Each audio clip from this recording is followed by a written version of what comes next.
Good evening, guys. My name is Kelvin Smith, and welcome to another episode on Kel Vibes. Please subscribe if you haven't, and then share, like, and then comment. I'm not too happy. I'm not happy. I'm not happy at all. I'm not happy. As you can see, I was going out, but then I felt. I really wanted to discuss this with you guys because hammer. It's not my desire. And yeah, I'm a pet. Say I'll be coming here and then be wailing, be blabbing. No. But then I feel like some things really gets to the heart. Some things really ache my heart. And then when I see some of these things, I lament.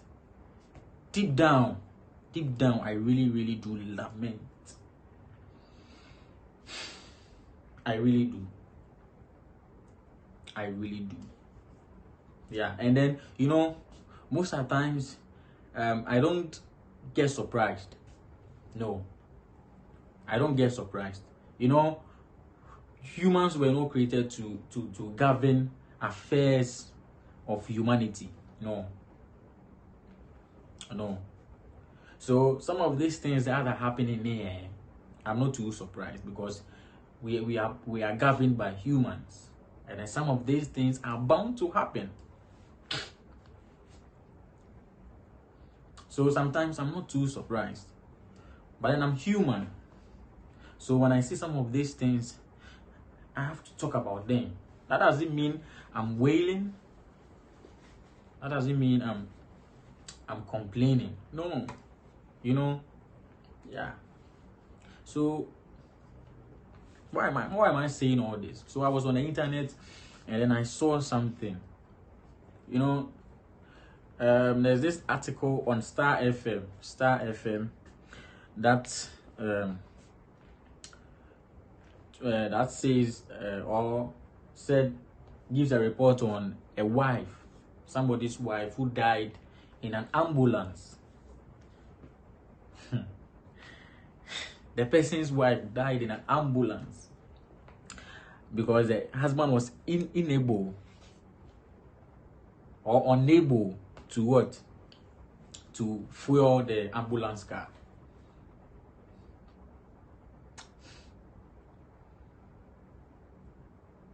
The wife is dead. So the wife died as a result of being unable to provide money for fuel.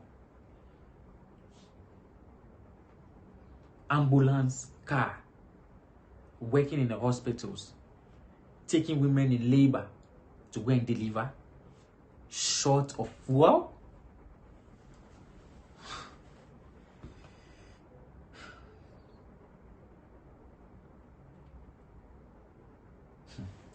So I would like to read a report to you. It's very sad, very sad. And then there are cases where some of these things do happen. You realize not long ago we heard about this woman in labor being shot. How?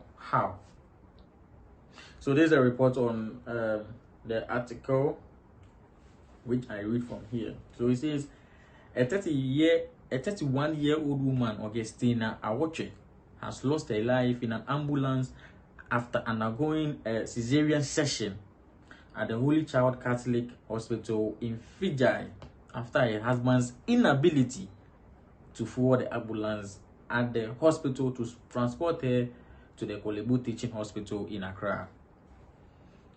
John Obri Yeboah, the husband of the deceased, narrating the incident to the Empire News, indicated that his wife had reported to the hospital on January 3rd, expecting to give birth on Tuesday, January 4th, 2022.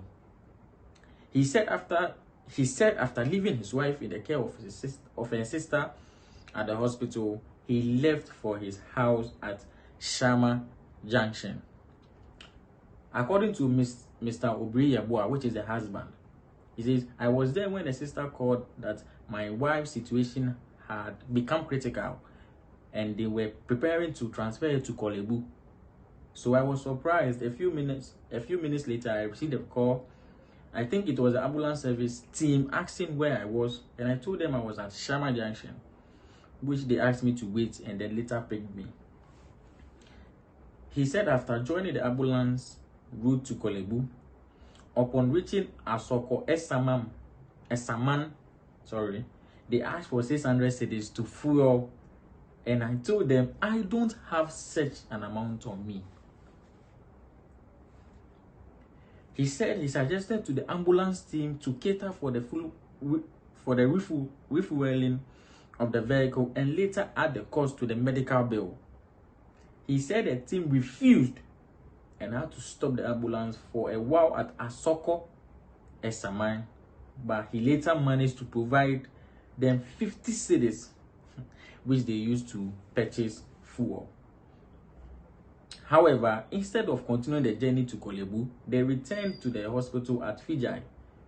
Mr. Obriyebwa said as they returned to Fijai, the medical team could not understand why the ambulance had returned, which became an argument between the medical team and the ambulance team. But later, the hospital provided the money to purchase the fuel. Someone in labor. This, he said, delayed the journey for close to 30 minutes until they finally set off to Korle Bu Teaching Hospital in Accra at around 6 p.m. Tuesday evening. He says whilst on the journey, as they reached Elmina in the central region, the team informed him that his wife's condition was becoming critical that needed immediate medical intervention. They then suggested to send her to the Cape Coast Teaching Hospital. He says upon reaching the Cape Coast Teaching Hospital, even before his wife could be sent in for the said medical intervention, one of the personnel from the ambulance team informed him that his wife has died. He is therefore blaming his wife's demise largely on the delay by the ambulance team and is prepared to seek legal redress. This is sad. This is really, really sad. And then, I don't know, but then I'm not blaming the husband. I'm not blaming the husband. A whole ambulance could not fuel. Ambulance. This is a national ambulance, yes, because it's working at the hospital, so it's a national ambulance. So are you telling me that the people couldn't provide money to fuel the ambulance, or they didn't know that, oh, we are short of fuel and then we need to refuel to be able to take this woman to the hospital safely? They didn't know. The driver didn't know that, oh, we full of shorty. Argument in, out, all because of fuel, money for fuel. And then the husband said he doesn't have the 600 cedis. I understand him. Your wife is in labor. He might probably have spent a whole lot. Yes. And when do you expect him to get that 600 cedis instantly for you? Because of that, they waited for so long before finally the man gave 50 cedis to fuel the car. This is really sad. This is really, really, really sad. I just don't know what to say about it, but then things are really happening. Things are really, really happening. I was just imagining how the woman would be in pain all this while. I was just imagining the pain this woman might have gone through before finally dying. This is sad. This is really sad. My day turned deplorable as soon as I read this. This is really sad. And then this happened just a day.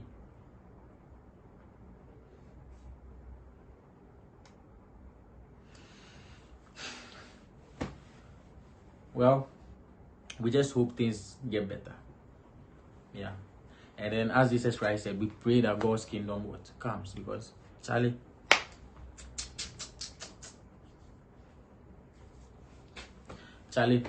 catch you on another episode on Care Vibes. Please subscribe if you haven't. I will bring your way with more. But please take very good care of yourself.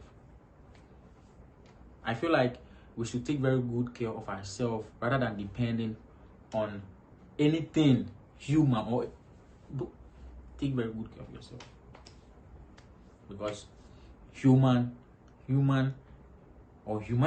has turned into something. I was asking myself, so if I was a driver, or if I was a person driving that ambulance, how would I feel when that woman was in grief, when that woman was in pain? How would I feel? Will I even get the courage to even ask the husband for full money?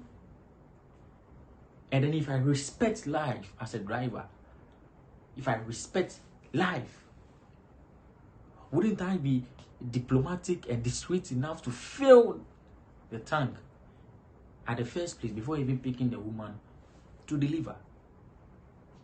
These are some of the things I was thinking about. And I was like, some humans we see are inhuman. They are really inhuman. See you guys.